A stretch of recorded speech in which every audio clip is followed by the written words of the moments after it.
예, 안녕하십니까. S모티브 최 작가입니다. 이른 아침이고요. 목소리도 좀 부었지 않습니까, 여러분?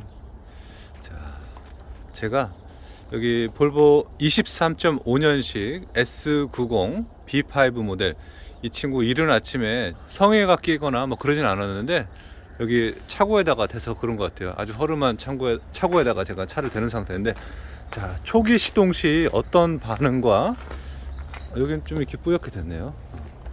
어떤 소음을 갖고 있는지 한번 보여드리고 싶어서 카메라를 한번 켜봤습니다. 일단 문을 열고, 자, 실내에 들어가서, 구입하시는 분들은 참고를 하셔야 될 것 같아서, 자, 일단 브레이크를 밟고 시동을 걸어 볼게요.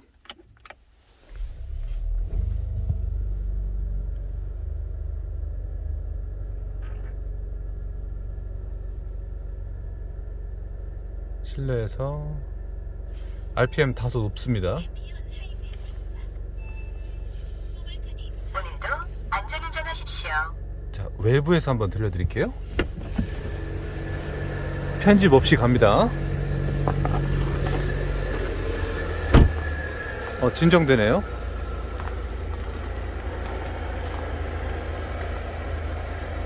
진정됐습니다. 초기에 엔진의 열을 제공하기 위해서 많은 RPM을 사용을 했고, 보시다시피 순간적으로 지금 1분도 안 걸린 것 같죠, 여러분?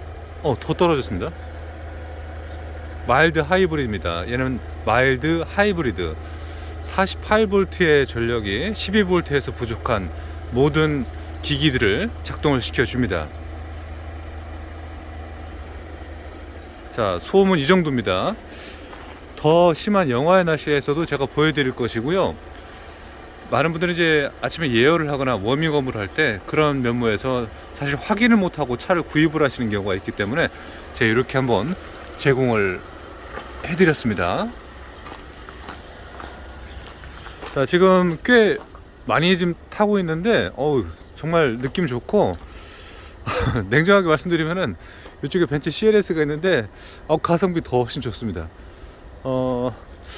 너무 마음에 드는 차예요. 다시 실내에 타볼게요.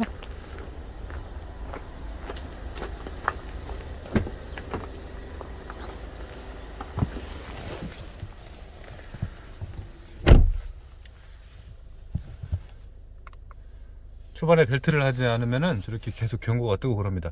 지금 굉장히 정숙해졌어요. 이 상태에서 추우니까 히터만 좀 켜볼까요? 히터를 2단하고 동기화 시켜, 이게 동기를 끊는 거, 동기를 하는 거, 그런 방식이 되거든요. 이런 메모가 있고, 잠깐 조금만 뒤로 빼볼게요.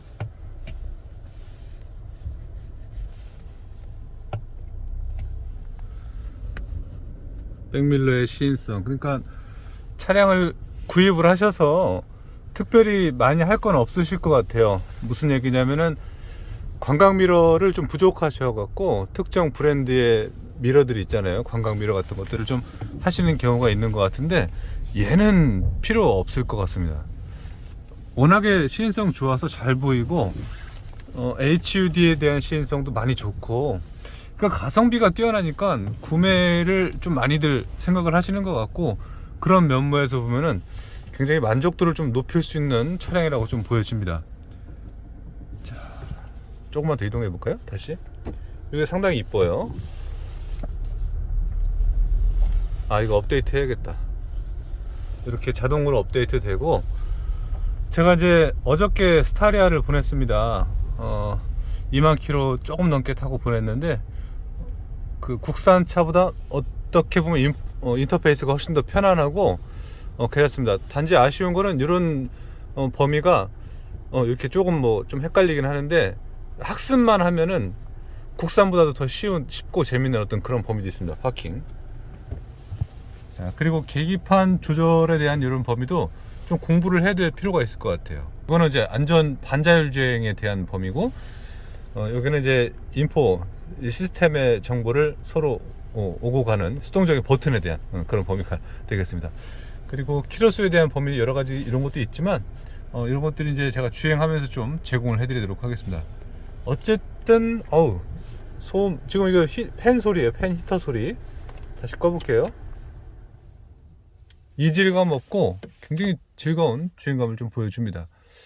자, 계속해서 정보 또 제공할게요. 이제 주행을 좀 해볼게요. 자, 주행 출발했고요. 계기판의 시인성, 그리고 헤드업 디스플레이 잘 안 보이시죠? 이 구도가 카메라로 잡아내기가 많이 어렵더라고요.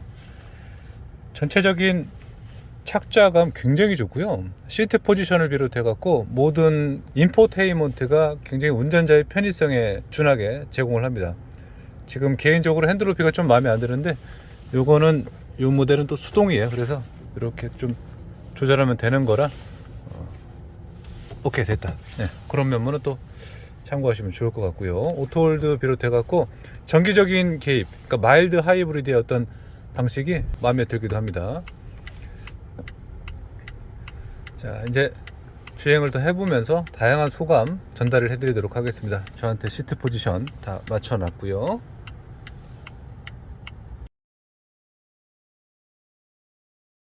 여러분 주행을 좀 하고 있고, 제가 이제 고속도로 주행을 하고 국도를 주행을 하고 충남 아산에서 천안을 경유해 갖고 기흥까지 한번 갔다 와봤습니다. 그동안 제가 느낀 거를 이제 영상으로 다 담진 못했지만 일단 말씀을 드려보면은, 고속도로를 주행을 할 때 얘가 이제 마일드 하이브리드 된 거 좀 많이 궁금해 하실 텐데, 배터리 전압으로 엔진의 구동을 도움을 주고 또 기타 모든 전자장비를 48V 배터리로 추가적으로 지원을 해주니까 굉장히 연비가 좋아졌어요. 그래서 아까 경이로운, 잠깐 보시면은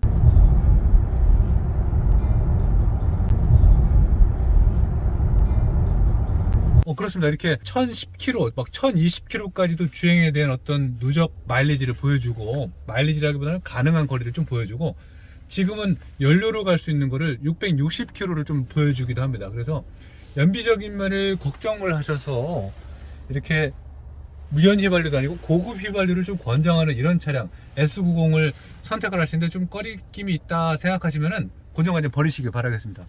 일단 이렇게 말씀드릴게요. 가스차보다 연비가 훨씬 좋고 일반적인 휘발유보다 연비가 훨씬 좋습니다. 공식 연비는 있지만 경험을 해보니까 15, 16 이상이 나옵니다. 경이로운 것 같고요. 좀 더 많은 주행을 하면서 제가 영상을 제공을 하겠지만 참 신기하네요, 이런 기술이. 그래서 국내에서 여러분들 아마 제가 브레이크 밟을 필요 없는데 밟고 있었네요.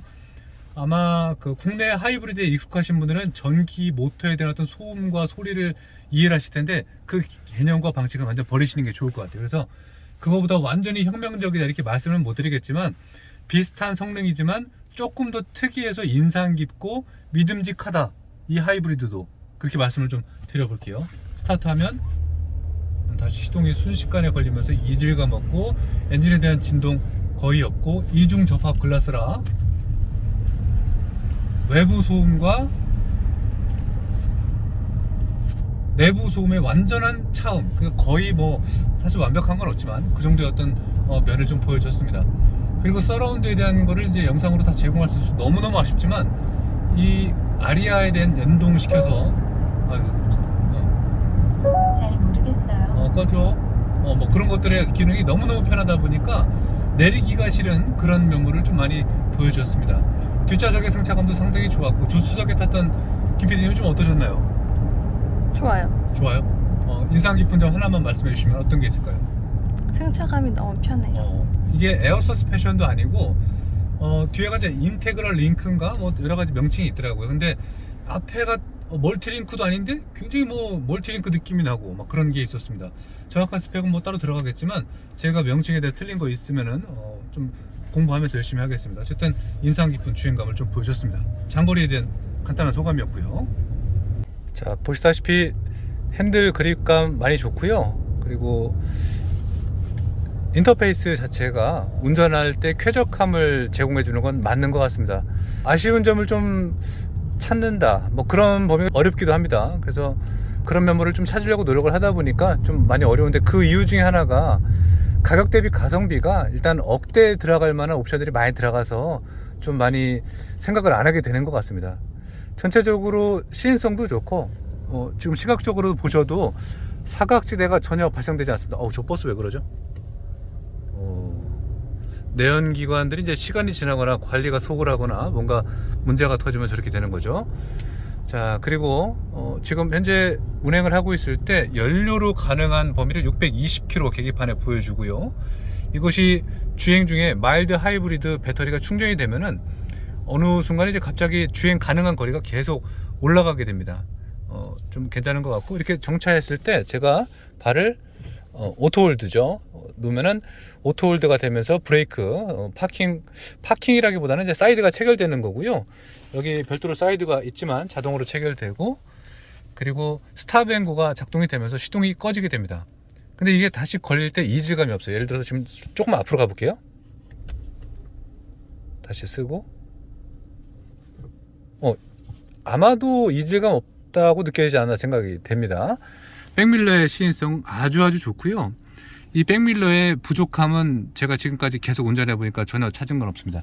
자, 현재 주행한 거리를 좀 보면은 제가 이제 솔직히 말씀드리면 0km, 0km에서 시작을 해갖고, 아니죠, 죄송합니다, 7km에서 시작이 돼서 탁송 받아갖고 610km를 지금 주행을 했습니다. 여기 현재 보이시는 게 맞거든요. 자, 그래서 610km를 주행을 하면서 느낀 거는 일단은 뭐 전기차 같은 느낌이 들 정도로 뭐 좀 퍼포먼스가 좀 좋은 것 같아요. 그러니까 저 버스 계속 신경이 쓰이네요, 여러분. 제가 말이 끊어질 정도로 치고 나가는 토크가 굉장히 세게 느껴지는데, 이게 전기적인 개입과 내연기관의 힘이 서로 혼합이 돼서 이러한 어떤 현상을 일으키지 않나 생각이 됩니다.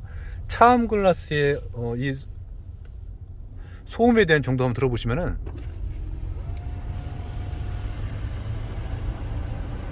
이렇게 소음이 들어오다가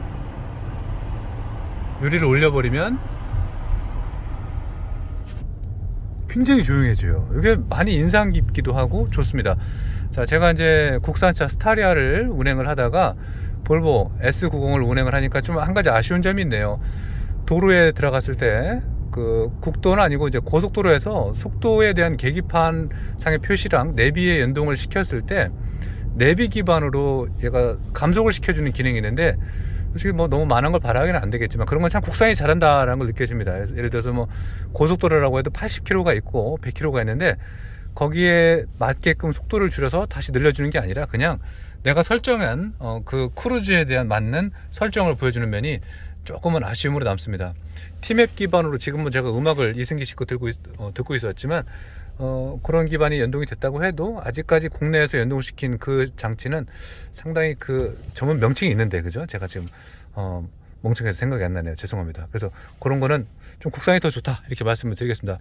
그런데 이 시점에서 또 하나 제가 또 제 주관적인 관점에서 말씀드리면, 제네시스급하고 비교를 하실 것 같아요. G80과 G90, 자, 솔직히 말씀드릴게요. 훨씬 낫습니다. 죄송합니다. 어떡하죠? 훨씬 낫네요. G90도 신형도 타보고 다 방송을 제가 안 했군요. 어쨌든 경험을 해봐도 얘는 독일의 이제 S클래스 정도의, 그리고 7시리즈에 비교를 해서 좀 이렇게 가성비에 대한 거를 좀 계산을 했지, 절대로 국산에 대한 어떤 제네시스급하고 비교를 할 수는 없을 것 같습니다. 옵션과 주행 성능 뛰어나고 마일드 하이브리드가 더 들어가니까 저는 그렇게 느꼈다는 걸 좀 말씀을 드립니다. 조금 더 많이 타서 키로수 더 채운 다음에 좀 더 명확하게 말씀을 드려보도록 하겠습니다. 계속 주행을 해볼게요. HUD가 잘 안 보이시죠? 자, 지금 주행을 하면서 크루즈 컨트롤 한번 눌러볼게요. 자, 계기판에 작동이 된 거를 보실 수가 있을 겁니다. 핸들과 모든 범위가 이제 개입이 들어갑니다. 지금 카메라상으로는 HUD 잘 보이네요. 이게 빛의 각도, 환경 조건에 따라서 좀 그런 게 있죠. 상당히 잘 잡힙니다. 평소에는 이제 핸들에 대한 범위를 잘 안 잡아줘요. 이렇게 한 번만 만져주면 그런 범위가 또 꺼지고, 앞차의 거리 이런 범위는 제가 설정에 따라서 조금 더 붙어볼까요? 한 칸 해볼까? 점점 붙죠? 멀리 해볼게요. 좀 더 4칸 줘볼까? 4칸. 자, 그리고 제가 고속도로를 주행하다 보니까 그걸 느꼈어요. 갑자기 뒤에 트럭분이 빵빵거리면서 뭐 쌍라이트 켜시는 그런 게 느꼈는데, 왜 그런가 했더니 뭐 그분이 성격이 안 좋으신 것도 있지만 제가 운전을 잘못해서 아니라 뒤에 차가 너무 붙으면은 경고를 주더라고요. 얘가 왜 그런가 했어요. 근데 그 사람이 그걸 싫었던 거야. 어쨌든 저 혼자만 느꼈어요. 동승자는 아무도 못 느끼고. 근데 그분만 그런 게 아니라 몇 분들이 비켜가거나 막 그랬던데, 너무 접근을 하면은 그런 면모가 있다라는 걸 느꼈고, 센서스에 제가 그 이승기 씨 얼굴을 보이네요. 조작이 좀 서툴러서 그런지 터널 들어갈 때 일부 기능이 조금 먹통이 되거나 꺼지는 기능들이 있었습니다. 그건 조금 아쉬움으로 남고, 상부에 있는 요 썬바지 같은 경우는 이제 햇빛을 최대한 충분히 잘 가려줍니다. 근데 이게 해서 쭉 옆으로 빠지는 건 안 돼요. 자, 그리고 지금 82km 되는데 좀 속도 내려볼게요. 왼쪽 눌러서. 이게 설정에 따라서 가니까 이렇게 카메라가 내비 기반 되는 게 아니기 때문에 운전자가 카메라 안 찍히게 좀 조심을 해서 운행을 해야 될 필요가 있다라는 걸 또 느꼈죠. 많이 편한 차입니다. 많이 좋은 차예요. 자, 지금도 이제 곡선이 있는 도로입니다. 80km로 맞춰놨고 핸들만 조금씩 만져주면은 이렇게 커브를 틀면서 아주 원만하게, 뭐 테슬라까지는 안 되더라도 잘 유지를 해주면서 갑니다. 차선 변경 기능까지 뭐 있는 건 아닙니다. 제가 이렇게 눌러서 백밀러 잘 보면서 이렇게 변경을 해야겠죠. 이승기 씨 사실 보니까 재밌네. 자, 이렇게 앞차와 유지를 하면서 운행을 하시니까 뭐 저희 아버님 운전 편하게 하시고 다 잘하십니다. 반자율 주행 그냥 요것만 누르시면 돼요. 핸들 또 한번 만져주고, 이런 기능들은 이제 사용을 하시다가 어려우면 몇 번 또 습관 되시면은 쉽게 하는 거니까 겁먹지 마시고 두려워하지 마시길 바라겠습니다. 굉장히 눈부신 그 일조량을 좀 보여주는데, 이렇게 돼도 HUD는 잘 보입니다. 그리고 HUD가 죄송합니다, 발음이 안 좋아서 뭐 인터페이스 어떤 그 보이는 인포창이 굉장히 정보가 많은 건 아니지만, 우리가 뭔가를 찍거나 명령을 했을 때 그 기능만 보여줘서 좀 편리하게 잘 시인성 있게 보여주고, 이런 경우 좀 양보해 줘야겠다. 지금 제가 브레이크 밟아서 반자율 껐습니다. 양보 안 해주고 또 그냥 가면은 또 오해를 받을 수가 있는 소지가 되니까. 자, 어쨌든 반자율 개입 잘 되고 핸들에 대한 범위도 그립감 좋고 괜찮은 것 같아요. 오히려 지금 제가 요즘 운행하고 있는 디펜더가 핸들이 너무 커서 조금 깜짝 놀라는 어떤 그런 범위도 있는데 그러네요. 지금 잠깐 정차했다가 출발을 하면요, 이렇게 저속에서는 꺼졌네요. 다시 켜볼까요?